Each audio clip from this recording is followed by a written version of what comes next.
We are victim to a degree of believing the Russians are all chess grandmasters playing 18 moves ahead. A lot of this stuff is really basic. You throw everything at the wall and if 5% sticks, it's a result. The second thing, and this is more about ourselves, is to understand how you build resilience, to understand the problems. When I give talks on this, I always ask a question to people, which is, do you know how long movies were silent for before they got sound, let alone color? And the answer is 30 years. I did not know this. That's a third of a century. How old are social media technologies really? So Facebook comes along in 2004. It gets spread out to everyone in 2007.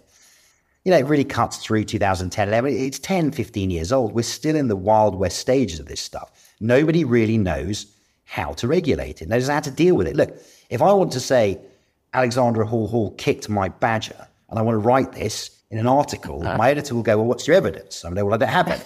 They go, well, you can't write it.